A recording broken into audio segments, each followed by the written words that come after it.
नमस्कार, NockingNews.com में आपका स्वागत है। ओमिक्रॉन जी आ गए हैं और पूरी दुनिया में छा गए हैं। भारत में भी ओमिक्रॉन जी आ गए हैं और जब ओमिक्रॉन जी भारत में आ जाते हैं, देखिए जी कह के इज्जत से नाम लेना ठीक है भाई, सुनने में आ रहा है इनका बड़ा खौफ फैला हुआ है, भले ये हो टिड्डी पहलवान। तो ओमिक्रॉन जी कितने ख़तरनाक है कितने नहीं है, इसको लेकर तरह तरह से मीडिया तो आपको लगा हुआ है, यहाँ से लेके विदेश तक का मीडिया, और मीडिया में बयान देने के लिए भी एक से एक बयान भी इस देश में है। लेकिन ओमिक्रॉन का जो फीडबैक आ रहा है, जो सूचनाएं मिल रही हैं, उनके बारे में जो खबरें मिल रही हैं, हमको जो रियल टाइम इन्फॉर्मेशन मिल रही है उस पर भी ध्यान देना चाहिए, उधर भी देखना चाहिए, सिर्फ डराने वालों की तरफ नहीं देखना चाहिए। नॉर्मली लोग ऐसा करते हैं कि वो जो डरा रहा है उसी की तरफ ही ध्यान देते रहते हैं। कहीं मत जाइए, आज कुछ और सूचनाएँ देने वाला हूँ जो शायद आपके तनाव को कुछ कम करेंगी। कहीं मत जाइए, चैनल को सब्सक्राइब कर लीजिए। लौट कर बातचीत शुरू करते हैं।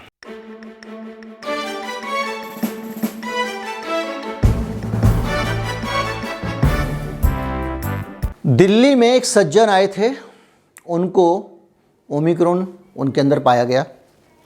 ओमिक्रॉन पाए जाने के बाद जैसे कि एक अपराधी होता है वैसे उनको पकड़ लिया गया, उनको घर में नज़रबंद कर दिया गया, घर के बाहर पुलिस वाले लगा दिए गए कि ये आदमी हरगिज घर से न निकल पाए।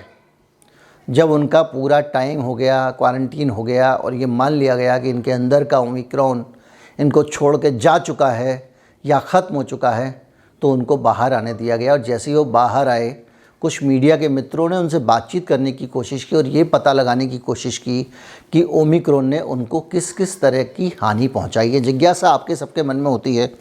उस जिज्ञासा को पूरा करने के लिए ओमिक्रॉन के इन मरीज़ साहब से जब बातचीत की गई तो इन्होंने ये कहा कि साहब हम पॉजिटिव थे, लेकिन हमको खांसी तक नहीं आई, हम बिल्कुल स्वस्थ रहे, ना बुखार आया, ना खांसी आई, ना जुकाम हुआ, केवल वो पॉजिटिव थे।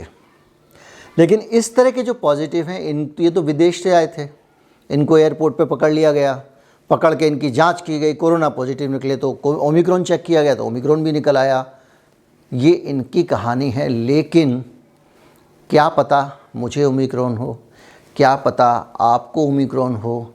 इस तरह का ओमिक्रॉन जो आता है चला जाता है, आपको पता भी नहीं लगने देता कि आपको कुछ हुआ है, उस ओमिक्रॉन से दुनिया परेशान क्यों है। अब आप कहेंगे कि एग्ज़ाम्पल को मैं ऐसे जनरलाइज़ कर रहा हूँ कि हर आदमी ऐसे ही होता होगा, कुछ को तो सिम्टम्स भी आते होंगे, कुछ को तो परेशान भी करता होगा। देखा डेल्टा ने कितनी तबाही मचाई थी। तो मैं कहूँगा कोई बात नहीं, सरकार की सुन लो, मंत्री जी की सुन लो। मनसुख मंडाविया साहब, कितना खूबसूरत नाम है। मनसुख मंडाविया साहब ने कहा है कि 80% लोग एसिम्प्टोमेटिक होते हैं, उनका हॉस्पिटलाइजेशन भी नहीं होता, उनको कुछ ज़रूरत नहीं पड़ती है, ओमिक्रॉन आता है और चला जाता है। अब ये तो सरकार कह रही है, जब ओमिक्रॉन आता है चला जाता है, ओमिक्रॉन आएगा आपके अंदर रहेगा, 3-4 दिन हफ्ते भर चला जाएगा। अब चला जाता है लेकिन कोई नुकसान नहीं पहुंचाता। अब इस पे डॉक्टरों को टेंशन हो गई, तो कुछ पत्रकारों ने कहा कि भाई हम पता करिए कि ये ओमिक्रॉन अगर कोरोना वायरस है तो ये क्यों नहीं परेशान कर रहा है, डेल्टा क्यों परेशान कर रहा था, खोदना चाहिए। तो वो क्या किया कि एक एम्स के डॉक्टर साहब के पास पहुंच गए। इत्तेफाक से डॉक्टर साहब कम्युनिटी मेडिसिन डिपार्टमेंट के ही थे, तो उनको जो है वो डराने वाले नहीं, डॉक्टर साहब नहीं, तो डॉक्टर साहब ने ये कहा कि ऐसा होता है कि जो पहले वाला ओमिक्रॉन था, जो वायरस था डेल्टा, वो लंग्स में पहुंच जाता था, यानी आपके फेफड़ों में पहुंच जाता था, वहाँ मल्टीप्लाई करता था और फेफड़ों की दीवार को बहुत सारा नुकसान पहुंचाता था। ये ज़्यादा गहरे वहरे नहीं जाता है, वहाँ तक पहुंच ही नहीं पाता है, ये गले में आके ही मल्टीप्लाई करना शुरू कर देता है और गले में ही मल्टीप्लाई करता है। इसलिए गले में जब खांसो वासो तो बात भी करो, ज़ोर से बोलो या हंसो तो बाहर निकलने लगता है, तो हवा में बहुत ज़्यादा फैल रहा है, इसलिए लोगों को लग जा रहा है। लेकिन ये लंग्स तक जा ही नहीं रहा है, इसलिए ये टेंशन वाली बात नहीं है। घबराओ नको, मस्त रहो, परेशान मत रहो, ये वो कह रहे हैं। तो ये कुल मिला के एक चरित्र चित्रण है उस वायरस का, ओमिक्रॉन का, जिसको बताने के बाद में सारे डॉक्टर पीछे से कहते हैं अभी इस पर और डाटा आना बाकी है, जैसा डाटा आएगा बताएंगे। WHO ने भी अभी कुछ कह दिया है और WHO ने भी यही कहा है कि ओमिक्रॉन को लेकर ज़्यादा चिंता करने की बात नहीं है, बहुत तेज़ी से फैल रहा है, ये चिंता की बात है, लेकिन वो मारक नहीं है। और डाटा आएगा तो बताएंगे। इन सारी चीज़ों के बीच में जो ओमिक्रॉन का मैंने कहा कि हो सकता है मुझे भी हो, आपको भी हो, किसी को भी हो सकता है, तो मैंने ऐसे ही नहीं कहा ये मैंने इस आधार पर कहा कि इंदिरा गांधी इंटरनेशनल एयरपोर्ट पर जो लोग विदेशों से आ रहे हैं उनमें जो 5 पॉजिटिव निकल रहे हैं उनमें से 1 पॉजिटिव ओमिक्रॉन का भी होता है। यानी 20% लोग जो है ओमिक्रॉन से पॉजिटिव निकल रहे हैं। जो कोरोना पॉजिटिव है उसमें 20% ओमिक्रॉन वाले हैं। मतलब ओमिक्रॉन तो फैल ही रहा है और बहुत तेज़ी से फैल रहा है। और जाहिर बात है कि भाई जब अगर आप टेस्ट करने लगो गली गली मोहल्ले मोहल्ले जैसे पहले आपने किए थे, यानी 20% लोग आज भी ओमिक्रॉन से पॉजिटिव हैं। और जब 20% लोग आज भी पॉजिटिव हैं और जब आप गली गली जाके छानेंगे, गली गली जाके जब नापेंगे, गली गली जाके आप टेस्ट करेंगे तो सैकड़ों लोग आपको पॉजिटिव मिल जाएंगे जिनको आपको पता ही नहीं वो पॉजिटिव हैं। अगर आज आपके पास में पॉजिटिविटी की संख्या कम है तो आप ज़रा टेस्ट का डाटा भी देख लीजिए कितना हो रहा है। जब टेस्ट बढ़ाएंगे तो बहुत सारे पॉजिटिव निकल आएंगे, बहुत सारे पॉजिटिव निकलेंगे तो उसके अंदर बहुत सारे 20% तो आ रहे हैं अभी, तो ओमिक्रॉन वाले भी निकलेंगे। तो ओमिक्रॉन की टेंशन अभी तक की इतनी है, जितना टेस्ट करते जाओ उतना ओमिक्रॉन मिलता जाएगा, क्योंकि ये संक्रामक बहुत ज़्यादा है। मैं आपको शुरू से कह रहा हूँ कोरोना वायरस की स्ट्रेटजी के बारे में, सरकार को इस पर फोकस करना चाहिए कि लोगों का सिम्टोमेटिक ट्रीटमेंट कैसे हो।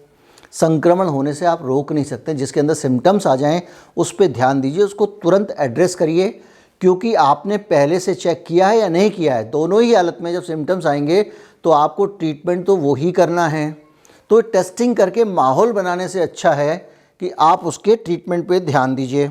अब इसका नतीजा ये हुआ है कि ये जो डाटा आ रहा है, इस डाटा में कोई डरने वाली बात तो है नहीं, लेकिन इस डाटा को लेकर सरकार पता नहीं क्यों डर रही है। सरकार पता नहीं क्यों एकदम इस पर उतार हुआ कि किसी तरह से मामले को जो है वो और ज़्यादा कॉम्प्लिकेटेड बना दिया जाए।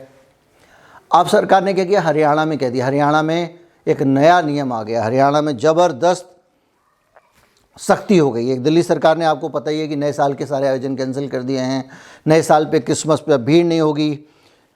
कर्नाटक में नए साल के आयोजन कैंसिल कर दिए गए हैं। 30 दिसंबर से 2 जनवरी तक आप नए साल का आयोजन नहीं करेंगे, उसके बाद तो निकल ही जाएगा।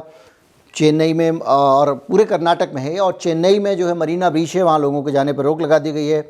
वहाँ भी बड़ी संख्या में लोग जाते हैं। गुड़गांव में मॉल और रेस्तरां में सिर्फ 2 टीके वाले घुस सकेंगे। पंजाब में अगर आपको 2 टीके नहीं लगे हैं तो आपको सरकार नहीं देगी। और हरियाणा में भी इसी तरह के बहुत सारे रिस्ट्रिक्शन दे दिए गए हैं। सार्वजनिक जगहों पर नहीं जाएंगे, बसों में नहीं जाएंगे, परिवहन में नहीं जाएंगे अगर आपके पास दोनों टीके नहीं हैं। अनिल विज वहाँ के मंत्री जी हैं, हमेशा कंट्रोवर्शियल बयान देते हैं, उन्होंने ये ऐलान कर दिया है।